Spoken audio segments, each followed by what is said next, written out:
सच्चा भक्त कौन? ईश्वर की लीला। कहते हैं भगवान हर जगह होते हैं, मंदिर में, मूर्तियों में, हमारे कर्मों में और सबसे ज्यादा जरूरतमंदों के दिल में। लेकिन अक्सर हम उन्हें केवल मंदिरों की दीवारों में खोजते हैं।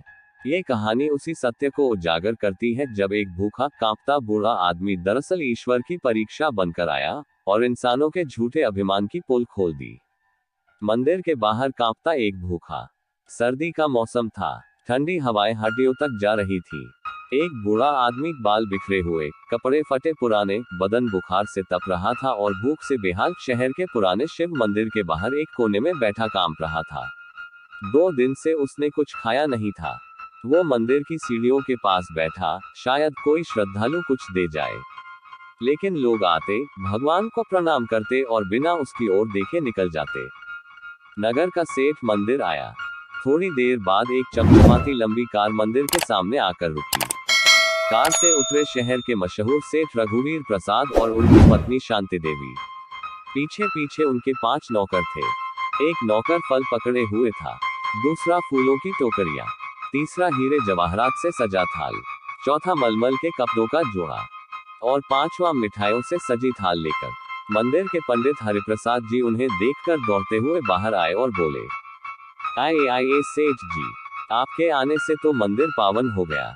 सेठ जी ने कहा, ये सब भेंटें भगवान शिव को अर्पित करेंगे। पूजा के बाद सब कुछ समर्पित करेंगे। एक विनती और उसका अपमान। बाहर बैठा बूढ़ा ये सब देख रहा था। उसकी आंखों में उम्मीद जागी।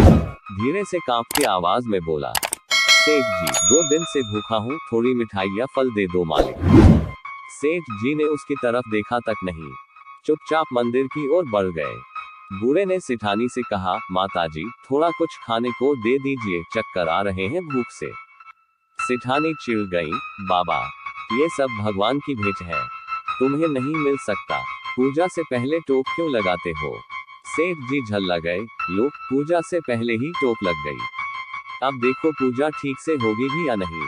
पंडित का व्यवहार। पंडित हरिप्रसाद जी बोले, सेठ जी, शांत रहिए, मैं इसे समझा देता हूँ। फिर पंडित जी बूढ़े के पास गए और बोले, जा बाबा, कोने में बैठ जा।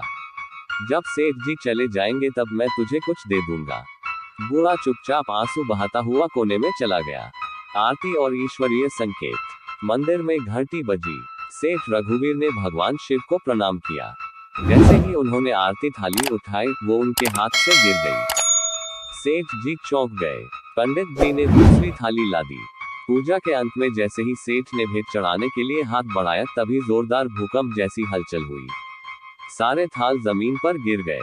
सेठ ने जैसे ही थाल उठाने की कोशिश की, उनके दोनों हाथ अजीब तरह से मुड़ गए, जैसे लकवा मार गया हो। अफसोस और समझ। सेठानी जोर जोर से रोने लगी, पंडित जी, ये क्या हो गया? मेरे पति के हाथ टेढ़े कैसे हो गए? कहीं वो बाबा का शाप तो नहीं लग गया? सेठ भी घबराकर बोले, लगता है भगवान उस भूखे बूढ़े से नाराज होकर हम पर क्रोधित हो गए हैं। पंडित जी हाथ जोड़कर बोले, सेठ जी, भगवान उस बुजुर्ग से नहीं, आप दोनों से नाराज है। सेठानी आश्चर्य से बोली, हमने तो भगवान के लिए इतना सब लाया, फिर क्या भूल की हमने? सच्चा भक्त कौन? पंडित जी बोले, आपने भगवान को फूल, फल, हीरे, मिठाई चढ़ानी चाहिए, पर जो भूखा आपके सामने बैठा था वही तो खुद भगवान बनकर आया था। वो प्रसाद लेने आया था, लेकिन आपने उसे दुत्कार दिया। जिस भगवान को आप मंदिर में खोज रहे थे, वो बाहर भूख में कांपते हुए बैठा था। आपने उनकी परीक्षा में असफलता पाई है। भगवान को क्या चाहिए? भगवान को हीरे नहीं चाहिए, ना रेशमी कपड़े, ना शुद्ध घी की मिठाइयाँ। उन्हें चाहिए प्रेम, सेवा, विनम्रता। श्री कृष्ण को सुदामा की एक मुट्ठी चावल सबसे प्रिय लगे थे, क्योंकि उसमें प्रेम था, सच्चाई थी। मंदिर की मूर्ति में जो भगवान है, वो उसी में सीमित नहीं, हर प्राणी में वही ईश्वर है। आप अगर उस भूखे को प्रेम से खिला देते, तो भगवान खुद आपकी पूजा स्वीकार कर लेते। पश्चाताप और परिवर्तन। सेठ जी की आंखों में आंसू आ गए। वह लंगड़ाते हुए बाहर उस बूढ़े के पास पहुंचे। जमीन पर बैठकर बोले, बाबा, क्षमा कर दीजिए, हमने आपको नहीं पहचाना।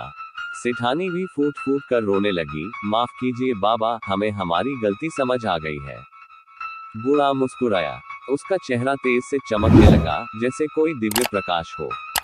अचानक वह बूढ़ा वहां नहीं था। उसकी जगह केवल एक फूल पड़ा था, ताजा और सुगंधित। पंडित जी ने कहा, ईश्वर खुद आए थे, उन्होंने आपको परखा और अब चले गए। आपने देर कर दी सेठ जी, लेकिन ईश्वर तो क्षमाशील है। आप सच्चे दिल से सेवा करिए, यही सच्ची भक्ति है। इस कहानी से हमें एक बहुत बड़ी सीख मिलती है। ईश्वर को खोजो, लेकिन मूर्तियों में नहीं, जीवों की सेवा में। किसी भूखे को खाना देना सबसे बड़ा दान है। किसी गरीब को प्रेम देना सबसे बड़ी भक्ति है। किसी का अपमान नहीं करना चाहिए, हो सकता है वो ईश्वर की परीक्षा हो। ईश्वर की लीला बड़ी विचित्र है। वो कभी भिखारी बनकर परीक्षा लेते हैं और कभी बच्चे बनकर प्रेम मांगते हैं। सावधान रहिए, हर प्राणी में वही परमात्मा बसते हैं।